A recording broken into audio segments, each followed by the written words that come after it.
You're listening to the micro version of the Savage Lovecast. www.savagelovecast.com. If you're stuck in a relationship quandary, or if you're looking for sexual harmony, well, there's nothing you can't ask on the Savage Lovecast. If you think your Thanksgiving is going to be awkward, if you are already dreading November and it's never too soon to start dreading November, if you think any of your Thanksgivings have ever been awkward, make a mental note, or better yet, set a Google Calendar alert so you'll remember to spare a thought and maybe save an extra slice of pecan pie for Will Sanderson, a gay man who lives in Los Angeles. Will's dad, Bill Sanderson, is a state representative in Tennessee, first elected to office in 2011. The elder Sanderson is proudly pro-life and pro-family, according to his campaign website. He joined the legislature to preserve the values that have defined our families for generations. While in office, Representative Sanderson has voted to block bans on discrimination against gay people. He's condemned same-sex marriage. He's attacked gay parents. His vote actually helped nullify an anti-discrimination statute in Nashville because Republicans believe in small government and local control, up until local governments start raising the minimum wage or banning discrimination against queer people. Representative Sanderson has also advanced legislation attacking trans people and pushed through a bill that would allow licensed therapists to turn away gay clients and anyone else who offends their religious beliefs. Personally, I wouldn't want to see an anti-gay shrink myself, but the pro-gay pickings may be pretty slim in Tennessee. Anyway, it must have been awkward for adult gay Will to head home and hang out with anti-gay Bill at Thanksgiving. But Thanksgivings at the Sandersons just got a hell of a lot more awkward. The elder Sanderson resigned from the Tennessee state legislature late last week to spend more time with his family. No, wait, I got that wrong. He says he resigned last week to spend more time with his winery. That's a new one. And it's just a coincidence that Representative Sanderson resigned the same week, practically the same day, that Tennessee political journalist Carrie Wade Gervin reported that, can you guess? Anti-gay state rep, anti-gay voting record. Can you guess where we are headed? Anyone out there who guessed headed for Grindr got it right. Not only was Representative Sanderson trawling Grindr for dick, allegedly, and Bill Sanderson denies it, but Gervin reports that this has been going on for years and has pretty much been an open secret. In addition to sending out his nudes and engaging in chats and, according to some of the people Gervin spoke with, arranging actual hookups, this family values conservative has been telling gay men on Grindr that his marriage was open as far back as 2013. And he was, of course, talking about his second marriage. No word on whether this family values crusader's first marriage, which ended in divorce, was open or not. Now, this is nothing new. Homophobic politicians getting caught with their hands in the cocky jar or their mouths wrapped around it. That happens at such a clip you practically need an Excel spreadsheet to keep the fuck up. I mean, does anyone besides me remember anti-gay Ohio State Rep Wesley Goodman, who had to resign after he got caught fucking a dude in his Senate office? Or anti-gay Oklahoma State Senator Ralph Shorty, who had to resign after getting caught in a motel room with a 17-year-old boy? Or North Dakota State Rep Randy Boning, yes, Boning, who had to resign after he got caught sending nude photos to men on Grindr? Now, in fairness, not every anti-gay state politician who's forced to resign got caught in a gay sex scandal. Iowa Senate Majority Leader Bill Dix, crusader for family values, Bill Dix, and a man whose last name is Dix, he had to resign after he was caught on camera hooking up with a female lobbyist. A straight sex scandal for a guy named Dix. I don't know how the irony gods could ignore that low-hanging fruit. Anyway, Will Sanderson isn't the only gay person on the planet with homophobic parents. Far from it, lots of gay men and women have to navigate relationships with people we can't help but love who are homophobic. Thanksgiving is tricky enough when your dad is a homophobe. Thanksgiving is even trickier when your dad is an anti-gay elected official who votes against your fundamental human rights whenever he gets a chance. And I imagine Thanksgiving is infinity tricky when you find out your homophobic anti-gay elected official dad with the anti-gay voting record had to resign after he got caught looking for down and dirty guy-to-guy play on Grindr, allegedly. All right, coming up on today's show on the micro edition of the Savage Lovecast, tons of your Qs, lots of my As, and on the Magnum edition of the Savage Lovecast that you can subscribe to at savagelovecast.com.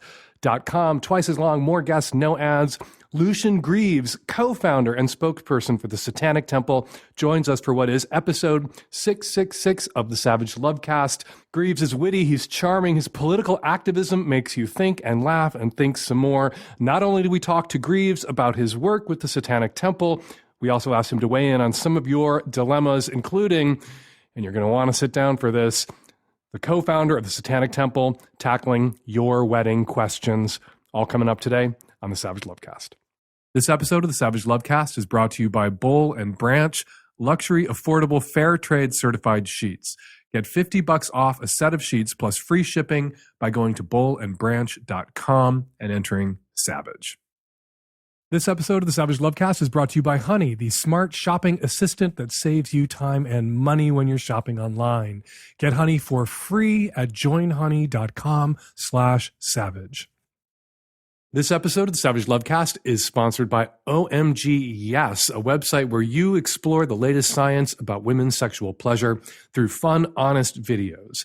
Get more understanding, more pleasure, and more tools for an even happier relationship. Get a discount on newly released Season 2 at omgyes.com/savage. That's omgyes.com/savage. Hey, Dan, my boyfriend and I have been in a long-term 5-year open relationship that's been really healthy for us, and we've had a lot of fun and enjoyed ourselves until today. I had informed my partner that I started seeing someone who was stimulating stuff that he just couldn't mentally, and my partner was like, okay. And then I let him know that I was having him up to the house that I was house sitting at to spend a couple days with me, which my partner said okay to.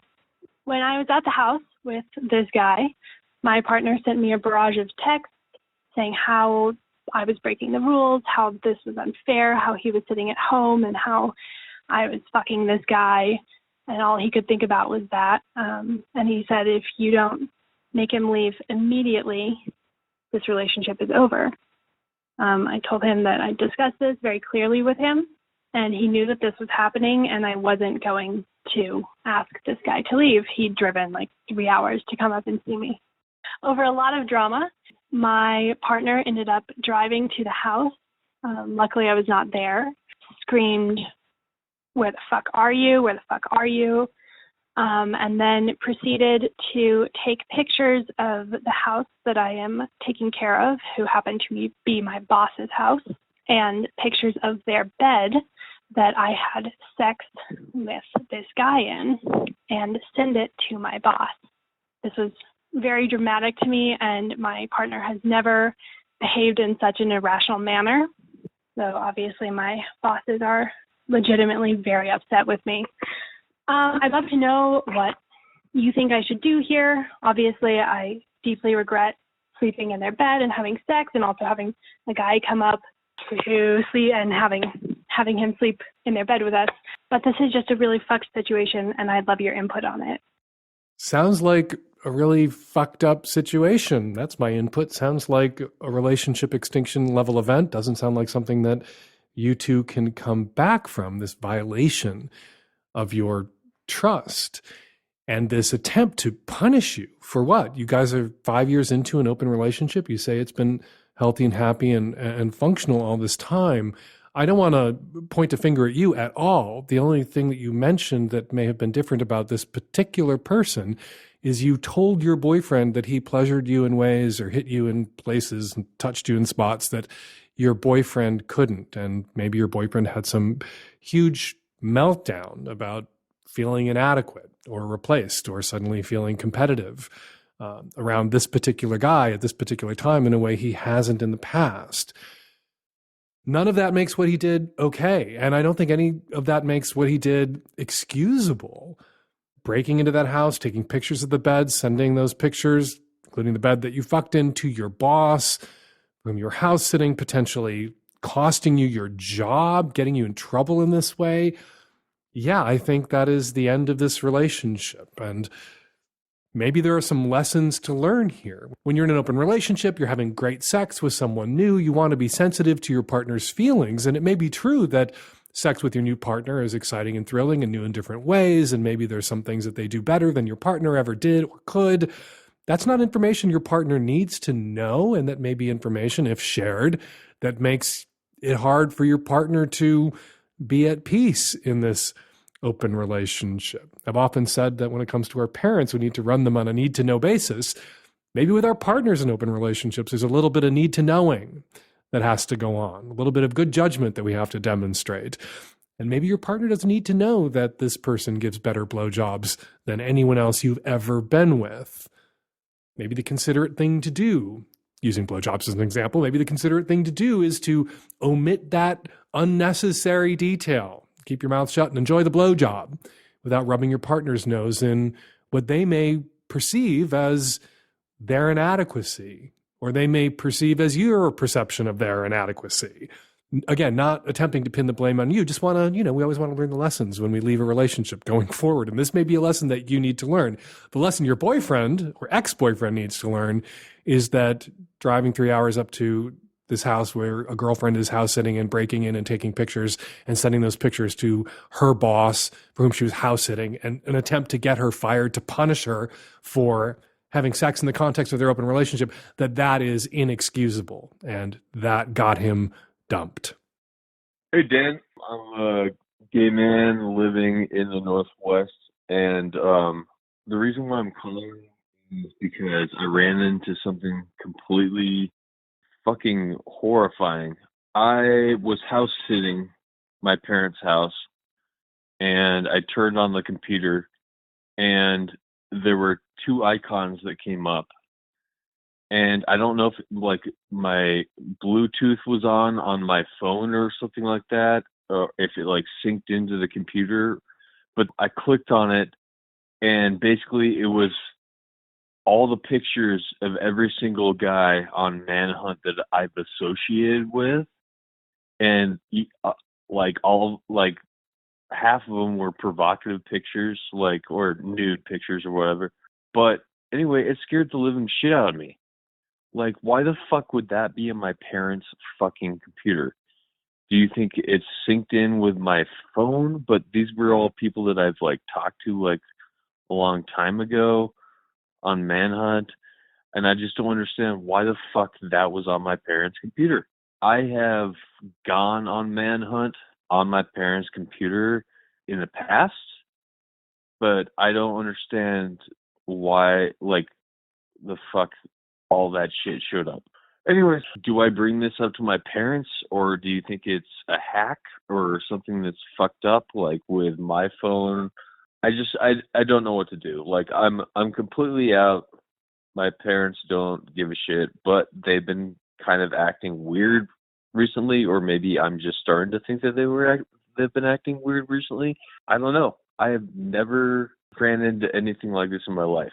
Robert Bentley was the family values, Bible thumping, I think even a preacher, governor of Alabama, who had to resign after it came out that he was having an affair with a woman named Rebecca Mason. And the affair was exposed in part because Bentley's text messages were synced with Bentley's then wife's iPad. And she read all of the steamy text exchanges between her husband and this woman that he also employed in state government and threw a lot of state money at, and it was a huge scandal, and he had to resign. So yeah, sometimes devices sync with computers and iPads sync with computers, and that can out a person, but this isn't outing you. Your parents know you're gay. Your parents know you're sexually active. They don't care. You don't care that they know. If you think they're acting weird because somehow when you were at or near the house, your Manhunt profile synced with their computer in some weird way that you don't understand, and that frankly, I don't understand either. If there's any tech people out there who can let us know how this could have happened, please give us a buzz. It might have something to do with the fact that you cruised Manhunt on their computer, you say.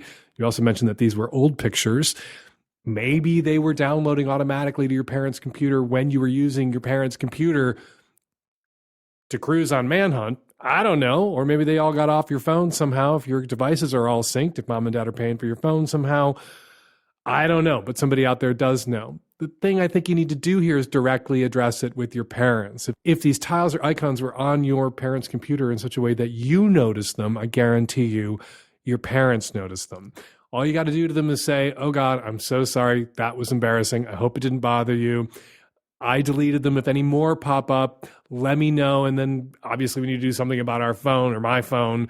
And when I'm in the house, being sure to turn off Bluetooth or whatever it is that is resulting in this embarrassing sharing between your devices and your parents' computer. But I would address it directly. You spotted them on their computer. I guarantee you, your parents spotted them on your computer as well. Get out in front of it. Y'all may have noticed it's wedding season, and I am getting lots of questions about weddings and the drama that inevitably swirls around them. But none of you have asked me what the best wedding present is. But I'm going to tell you anyway, get those newlyweds or about to be newlyweds some Boll and Branch sheets. Everything Boll and Branch makes, from bedding to blankets, is made from pure 100% organic cotton, which means their sheets and everything else start out super soft and get even softer over time. You buy direct from Boll and Branch, so you're essentially paying wholesale prices. Luxury sheets, the kind of sheets you want to give as a wedding present, can cost up to $1,000 in the store, but Boll and Branch sheets are only a couple of $100. Everyone who tries Boll and Branch sheets loves them. That's why they have thousands of 5-star reviews. Boll and Branch also only uses sustainable and responsible methods of sourcing and manufacturing, and they donate a portion of every sale to a charity that helps fight human trafficking while preserving fair prices for consumers. Shipping is free, and you can try them if you want to buy some for yourself, and trust me, you do. You can try them for 30 nights. If you don't love them, send them back for a refund. But I doubt you'll even want to send them back. Still, there's no risk, therefore no reason not to give these terrific sheets a try. To get you started, right now, my listeners get $50 off your first set of sheets at bollandbranch.com when you use the promo code SAVAGE. That's BOLL and branch.com, promo code SAVAGE. bollandbranch.com, promo code SAVAGE. Hi, Dan. I'm a straight 49-year-old woman in a relationship for 7 years. We have a 6-year-old daughter, and I have a problem I hope you can help me with. I love my partner, but when he pees, he misses at least half the time when I step into the bathroom. We only have one. I step on pee. Our bathroom is not large, and the toilet is close to the door. I've tried to talk with him about it several times, and he says he'll try to not do it, but it continues to happen, and it's really demoralizing to me. I think I'd choose living in different places where we're not raising a child together. We're both big fans of yours, and he really respects you. I hope you can help us out here. The obvious answer here is for him to sit down when he pees. Now, a lot of men don't like to sit when they pee. They've been standing all their lives and spraying everywhere all their lives. And some men find it emasculating because sitting to pee is what women do, and fuck that shit. Men should sit to pee. But there is something that men experience that may leave them disinclined to sit when they pee, even if they don't have any hang-ups about quote-unquote emasculization. Some men find when they sit to pee that their bladder, their urethra, doesn't fully empty or drain, and then when they stand, more comes out. He could be sitting to pee for all you know, and then standing and more comes out, and that's the pee you're trotting through. There is a middle ground here. He can stand to pee into a jar and then pour that jar into the toilet. Fully drain, fully empty his bladder, fully drain his urethra into a jar, pour it in the toilet. Keep a cap for the jar in the bathroom so we can put the cap on it so the jar doesn't end up stinking up the bathroom. But then you have to tolerate the existence of this pee vessel that lives in your bathroom that maybe sits on the back of the toilet tank. So when it's the middle of the night or first thing in the morning and he wants to take a pee and doesn't want to sit down because he doesn't fully empty when he sits down, he pees into the jar and then pours the jar into the toilet. And I guarantee you his aim will be better when he's pouring the jar out into the toilet than when he's standing up bleary-eyed in the middle of the night attempting to aim his dick at the bowl. OMGS is a website devoted to women's sexual pleasure. In partnership with Indiana University and Kinsey Institute researchers, OMGS interviewed and surveyed thousands of women about what's made their pleasure better, physical techniques, psychological techniques, ways of guiding and talking with your partners. The findings, most importantly, this is crucial, the findings are peer-reviewed and published, then brought to life in fun, honest videos with regular women sharing from their own personal experience. Sometimes when it comes to learning about sex, reading a paper published in a journal, it just isn't as effective as hearing someone's story, talking with someone. And what you find at OMG Yes are people's stories from their own personal experience, but the science is there. They have been reviewed. This stuff is peer reviewed. People's ideas about what works for them have been put to the test scientifically and found to be effective and applicable and replicable, which is really important when it comes to science, and I think really important when it comes to sex. Another great thing about OMGS, you can watch the videos on your own. You can also watch them with your partner, because research has shown that whether you want to discover new ways to build on your own pleasure or pleasure yourself, or find new ways to connect sexually with a partner, OMG Yes has positive effects. IU School of Medicine researchers did a study of OMG Yes users and partners. 95% reported experiencing pleasure in a way that felt new to them physically, and 2/3 of couples had significantly higher feelings of closeness and happiness in their relationship after watching OMG Yes videos. OMG Yes, not a subscription. Each batch of content is a one-time payment, like buying a book you keep forever, and your contribution goes on to fund future pleasure research. There are dozens of videos and demonstrations in each season of OMG Yes with detailed information on techniques that you can try tonight. Learn more about the study at omgyes.com, and my listeners get a discount at omgyes.com/savage. I cannot recommend this service highly enough. Go omgyes.com/savage. Hello, Dan, and anyone else. I'm 70, married, and my partner supports a non-monogamous relationship as long as it doesn't interfere with her life. DADT is the best description. When I'm dealing with looking for somebody else, I emphasize that the relationship must be based on the sexual, as that's what I'm lacking. The person I have met online is 30, lives in Seattle, but is not here now. She'll be visiting for a while in August and then back in September. Travels a lot, but I don't know the schedule. So, met on an online dating site. She sent me enough pictures and some video to make me believe that she is real. I've had many problems with scammers, liars. However, I ask them now for 2 selfies from the same location. I know that's not definitive, but firstly, I would like to know, except for the meeting, is there anything one can do to help with the identity? Is there like a standard way that one deals with identity issue? It seems like they all take offense, even the ones that end up sending me some identity stuff that convinces me. I mean, they find it all pretty tough that I question. Not sure that there's any other way. Anyways, here's another issue. Since we are not to meet for a month, is there any advancement of the sexual realm which makes sense? For example, if this person doesn't like oral or give oral, then this is probably a deal breaker for me. I mean, should I waste a great deal of time getting to know the person without knowing this about them? I guess I can just hope that we are somewhat sexually compatible. But how would you approach this issue? In other words, would you start to talk about your sexual interests or sexual limitations before we meet? Also, of course, there is a campfire issue here with the age difference. Do you have any thoughts on this? A person can be real and provide you with selfies and provide you with videos and still be a scammer. There is no standard way to deal with identity issues, and I think it is perfectly legitimate for someone who's met a person online that wants to get together with them purely for sex.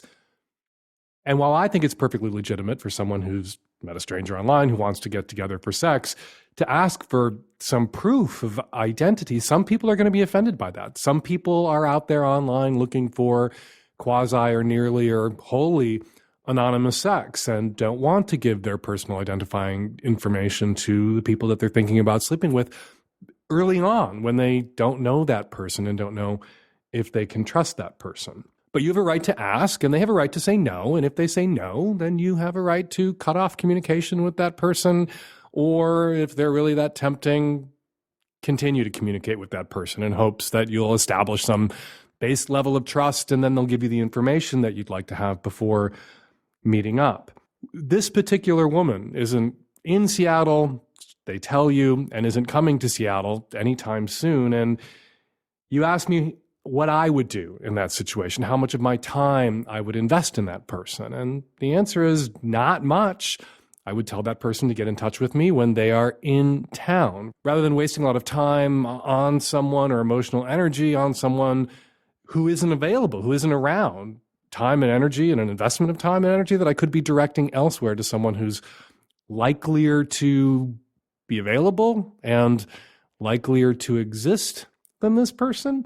You bring up the campsite rule. That's my commandment, that people should leave their partners in better shape than they found them, particularly when their partners are younger or less experienced. As lots of people have pointed out, we should all try to leave our partners in better shape than we found them, regardless of age or experience levels. But your concern here, as a 70-year-old, this 40-year age difference, you're concerned that you should bear the campsite rule in mind, that you shouldn't take advantage of this younger person. My concern listening to your call is that this younger person may be trying to take advantage of you. There are scammers out there online. You have encountered them in the past, and there are scammers on dating sites who are attempting to exploit older people, particularly older men who are very susceptible, as all men are, to dictful thinking. And the bar has to be higher. You have to scrutinize people, I think, a little bit more thoroughly, particularly when there's this kind of an age gap. Yeah, my worry isn't that you're taking advantage of her. My worry listening to your call is that she might be taking advantage of you. If you continue to speak with her, if you initiate conversations about your sexual interests, if she draws you out and convinces you to send her a bunch of videos or masturbate with her online, are you going to be in a blackmail situation? Is she going to threaten to go to your partner with the things that you sent her or told her? Is she going to ask you for money to help her get to Seattle? All those things, I wouldn't put the odds at 100%, but they're likelier in this sort of situation. So please interact with her a little bit after you've come. Masturbate and then have a conversation with her. That's when you're most likely to see through a scammer's bullshit or perceive the early warning signs or red flags of a scammer, when you are least likely to be engaged in dictful thinking, which is right after you've come. All that set aside, this woman is not in Seattle and is not going to be in Seattle anytime soon. I would encourage you to tell her to give you a shout, drop you a text when she's coming to town. And in the meantime, direct your attentions elsewhere, perhaps to some women who are a little closer to your age and therefore a little less likely to be scamming you or trying to leverage your dictful thinking against your better judgment.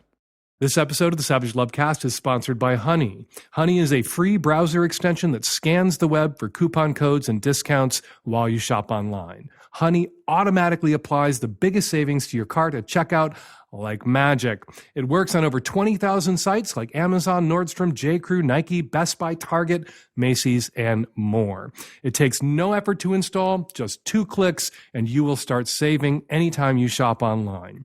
Here's what some users have to say. They call it Honey because of all them sweet deals. And I totally thought Honey was a scam, but I just got $300 worth of bathing suits for $180. You might think that all sounds too good to be true, like it's free and it saves you money. So what's the catch? It's pretty simple, actually. When you use a coupon code provided by Honey, they earn a small commission from the merchant and they pass along some of the savings to their members. So it is a win-win for everybody. There's really no reason not to use Honey. It's free to use and easy to install on your computer, again, in just 2 clicks. Don't take it from me. Take it from our listeners. Get Honey for free at joinhoney.com/savage. That's joinhoney.com/savage. Honey, online savings simplified. Hi, Dan, a 30-year-old woman calling about a friend. She's dating a guy who started out as like kind of her boss. He is much older than her. She's about 29. He is 65 at a low estimate. And I'm just wondering if I have any business saying anything to her about my concerns about the relationship. She's been through some shit lately. She got divorced, and I have a feeling that she kind of took up with this older guy as a way to get out of the house and not have to deal with her husband during the divorce. But, seems to be kind of sticking with it. The other thing that really worries me is that since she started seeing him, I don't hear from her. She dodges plans. When I run into her in person, she acts friendly like everything's normal and says she wants to hang out. But then when I text her or call her and try to get her to make plans, she won't commit or she won't answer. Yeah, I mean, it just worries me, but I also am worried that I'm just being judgmental. And, maybe she really likes him. Maybe they click, but I don't get it. I just ran into them and I don't know. I just don't get it. So tell me if I'm being a dick, or if not, how do I talk to her?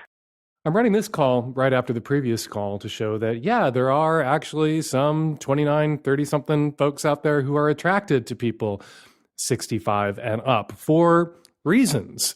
Your friend, caller in particular, seems to have her reasons. She was in a shitty relationship. She's getting a divorce. She's still living at home with her husband.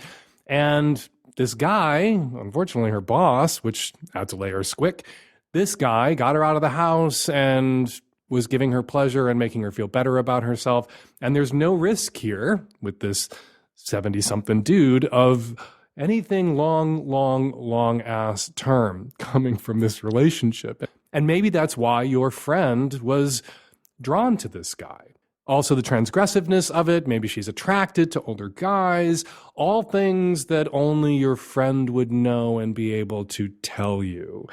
So, I promise you that your feelings of discomfort, your friend has picked up on those, and she may be dodging you because she fears the conversation that you want to have with her. So I would, if I were in your shoes, send her a text saying, hey, I love you, I miss you, I'd love to get together.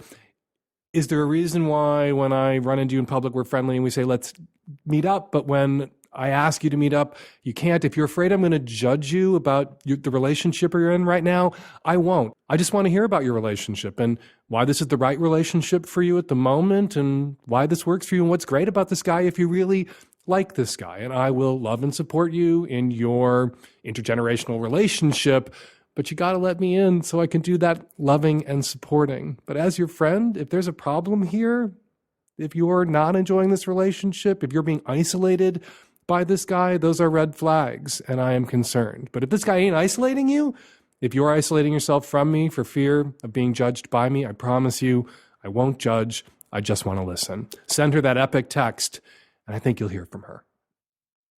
Hey, Dan, Nancy, and Youth, 25-year-old straight cis female from the Sunshine State. In episode 661, you told a caller to be upfront about being a bottom in order to stop being mistaken for a top.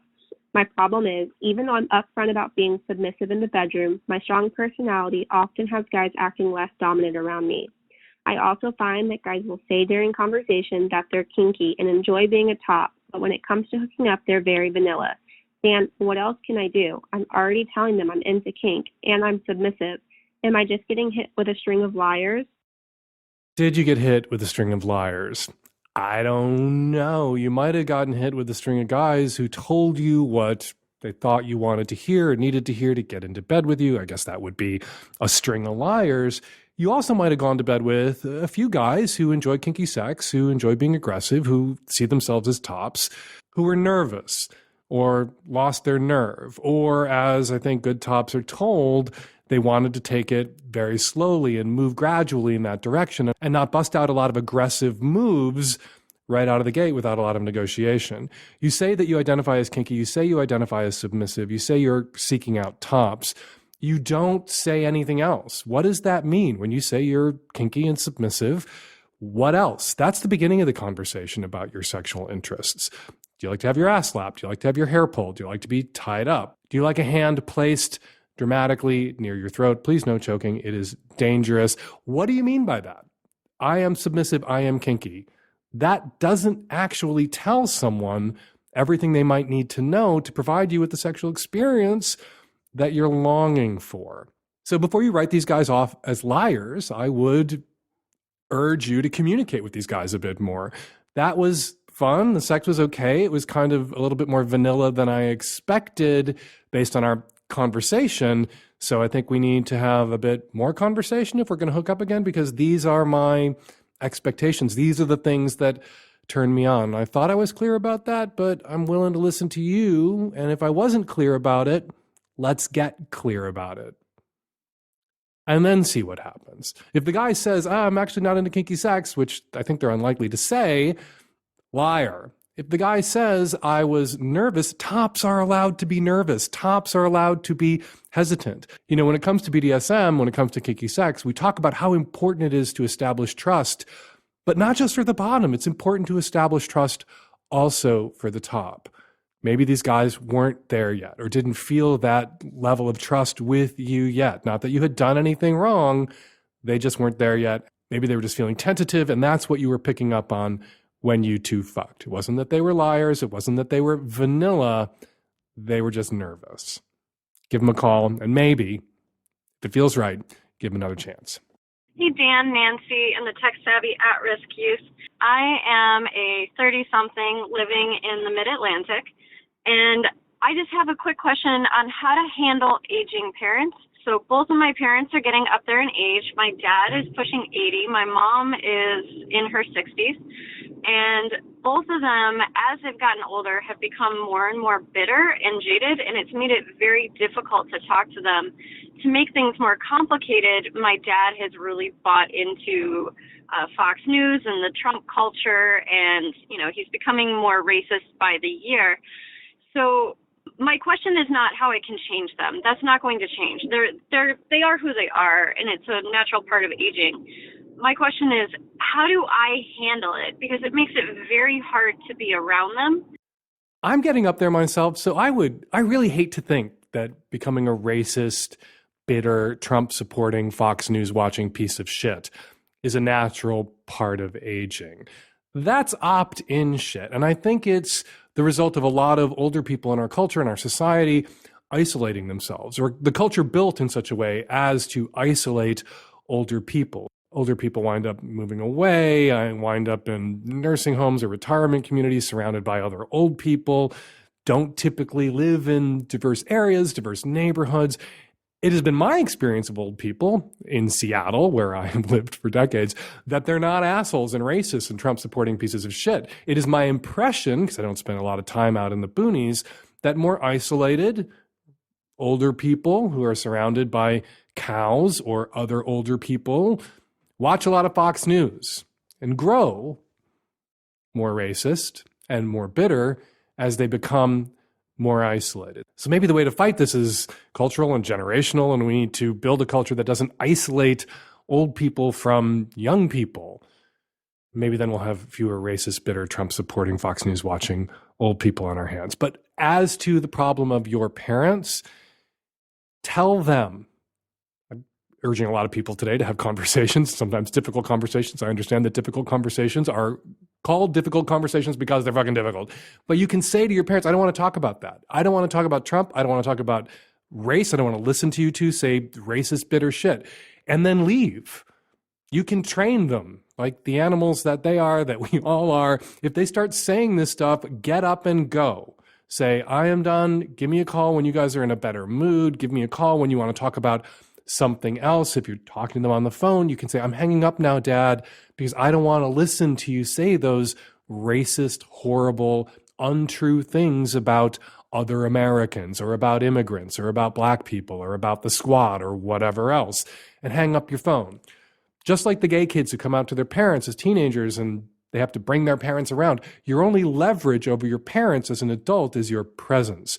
And if your parents are doing or saying hateful things about you, don't make yourself present. If they're doing or saying hateful things about other people and you are offended on behalf of those other people, or it's just unpleasant for you to listen to them go off like this, don't make yourself present. But tell them that's what you're doing.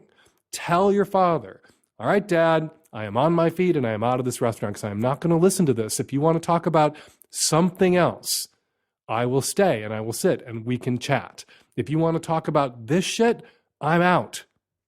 Be firm and be consistent. And if they can't knock it the fuck off, spend less time with them, spend less time engaging with them, talk with them less. Make it clear to them that they can have more of their daughter in their lives, or they can pop off with racist, bitter Fox News horseshit, but they're going to have to make a choice.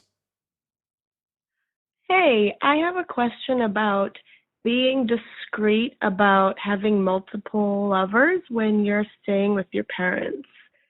So here's my situation. I live in Chicago.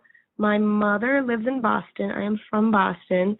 I go home to Boston a couple times every year to visit, and I always stay with my mom because, well, I usually stay with her because I am super broke and I don't have money for a hotel or even an Airbnb. I have stayed with friends occasionally, but I only have one, maybe two friends I could stay with, so I can't stay every time because I would outstay my welcome. So I have connected with a lovely couple in Boston, and we have had fun rendezvous the last couple times I've visited Boston. And I have stayed with a friend during that time, and that wasn't an issue. But this time I'm going to go home in a couple weeks, and I will be staying with my mom, again, due to financial constraints. Now, my mom is supportive of my identity as lesbian. She's very on board with that. She's come around to the idea that I am having sex at all. I have a girlfriend of 2 years, so she's okay with all that. I think she's a little iffy about the sex because I'm not married, but she's okay with it and supports my relationship. But she would not at all be okay if she knew we were non-monogamous. And I don't know. I really want to see this couple again because they're very lovely people. I really have a fun time with them. And it's like my little home away from home that I can go to when I am visiting. I still have some beautiful lovers there waiting for me. So what can I do? Staying overnight seems tricky without lying. And not staying overnight, I could just go and hang out and say I'm hanging out with friends. That's possible. But my mom is a bit of a helicopter mother, so I'm just afraid of not being able to lie enough to cover it up. Stay overnight and lie. Run your parents on a need-to-know basis. You can come close to the truth. You could even introduce your mother to this lovely couple that you've befriended in Boston, and let your mother know that, every once in a while you crash at their place. You'd like to go see the movies and maybe have a drink, and then they have a guest room and you're going to stay there because you don't want to drive home. You don't want to have to traverse the city, or maybe you want to give mom a break. You can tell mom anything. You don't have to tell mom you're fucking this couple. You can allow your mother to assume what you allow probably your neighbors to assume or your coworkers to assume, that you are monogamous. That's the default assumption. Social monogamy, they call it, socially monogamous. You are not sexually monogamous. Your lovers need to know that. Your friends need to know that. Some people are out about being sexually non-monogamous, even if they are socially monogamous, even if they're pair bonded with one person, they're completely out. But most people, particularly most straight people, aren't. And you aren't obligated to be. I think it would be better if everyone who was sexually non-monogamous was open about it myself. But parents are judgy and people are shitty, and there are no anti-discrimination protections in place for people who have open or poly relationships, and it can be a risk. So not everybody who can be is. So not everybody who would even want to be can be. But we're talking here about your mother, and your mother doesn't need to know the details of your sex life. Tell your mom you're staying at friends. You could even introduce your mom again to these friends and come close to telling the truth. So long as your friends don't start pawing at you or making out with you in front of your mother is not going to leap to the assumption that you're fucking these people. Stay overnight, and don't think of it as lying to your mother. As my mom, Judy Savage, liked to say to me frequently, there are things a mother has a right not to know. This, for your mother, is definitely one of those things. All right, before we get to your response call, let's read some of your tweets. The fourth, Foster tweets, people use the term dodging a bullet when it comes to getting out of a relationship. Hey, Dan Savage, could it also be sometimes that you get shot and now you're finally having the bullet removed? Hashtag Savage Lovecast. Yes, you could see it that way. Stu Watkins tweets, I work in EMS, not in the US, and I got a call at a BDSM play place. I've never been to one personally or professionally, so I was surprised at first. If I wasn't a Savage Lovecast listener, I wouldn't have been able to appropriately educate my coworkers. Thank you, Dan Savage. Thank you, Stu, for writing in, and thank you for doing what you do. And finally, Diana Edelman tweets, the only podcast that uses the words Twitterfication and Baroque in the same episode. And today, risible. I love Dan Savage. I love you too, Diana. I do use all of those words, and sometimes I even manage to pronounce them all correctly. And now your response calls. Hey, Dan, I'm calling about the woman in the most recent episode who was getting triggered into like a panic attack because she and her husband were trying some bondage. And I wanted to say that they maybe need to just start slow. You know, it doesn't have to be all or nothing. He can tie just one hand behind her back, or maybe just tie her feet together and leave her hands free and kind of go slow and work up to, you know, times where she really can't move or free herself. And the other thing, and I'm so surprised you didn't say this because I've heard you say it to so many people, is instead of using rope or sheets or whatever else they have around, they should maybe invest in some cuffs, because those, once you're in them, they come off in a click instead of having to untie. And if she's panicking, it might be a lot more safe. Go slow and just make it playful and fun. He could even tell her to not move her hands and not tie them, and it could be like a mental bondage game. And then she doesn't even have to have anything that she can't get out of. She just has to be willing to do it. That sounds like it could also be fun. Hi, I'm calling about the caller in episode 665 who was experiencing like some claustrophobia and exploring bondage play with her partner. One thing that might be fun for her to try is you can actually pretend perhaps that he's like hypnotizing you, and maybe he's hypnotically suggesting you to tie yourself up, or only like asking you to pretend that you are bound when you're not actually bound. So you could engage in something like that without needing to be bound, or by binding yourself, which you might be more comfortable with. And it can be kind of sexy and fun and pretend. Hi, Dan. Since you know your Bible pretty well, this might not be news for you, but in preparation for your 666 show, I wanted to make sure that you knew that biblical scholars agree that 666 is not actually the number of the devil. It's mentioned in the book of Revelation, which any intelligent person reads contextually and not literally. There's mention of a number of beasts throughout the book. The beasts are really like political cartoons. Some of them are predatory, and that's meant to represent the Romans' military conquest. Anyway, at one point, the author says that the number of the beast is 666. People who read the Bible literally see that and think, oh, it's the devil. But there was an ancient practice called gematria, and what they did was they equated letters with numerical values, and it was like a riddle to be able to speak in code. The letters for Nero Caesar added up to 666. It was a way of talking about the corrupt leaders of the day in secret. So maybe 2,000 years from now, if there still is a civilization, people will find your ITMFA merch and think that it symbolizes the devil. And we're going to leave it there. 206-302-2064 is the number here at the Savage Lovecast. If you want to record a question or a comment for a future show, give us a buzz, 206-302-2064. The deadline is right around the corner to submit your film for my Dirty Little Film Festival Hump. You have a chance to win a part of $20,000 in cash prizes if your film makes it into the festival, and a cut of every single ticket sold on the Hump tour if your film goes out on tour with the festivals. Your films that you submit to Hump can be hardcore, softcore, live action, animated, kinky, vanilla, gay, lesbian, trans, straight, all sexual expressions and gender identities are welcome at Hump. The deadline to submit is September 13th. Go to humpfilmfest.com to find out more. Follow Lucian Greaves on Twitter at Lucian Greaves, and check out Hail Satan, which is now streaming. Follow Carrie Wade Gervin on Twitter at Carrie Gervin, and you can find her piece on Representative Bill Sanderson at carriegervin.substack.com. You should also be following me on Twitter at FakeDanSavage. The Savage Lovecast is produced every week by Nancy Hartunian and me and the tech-savvy at-risk youth and Nancy. We'll all be back at you next week with an installment of the Savage Lovecast. Thanks for downloading.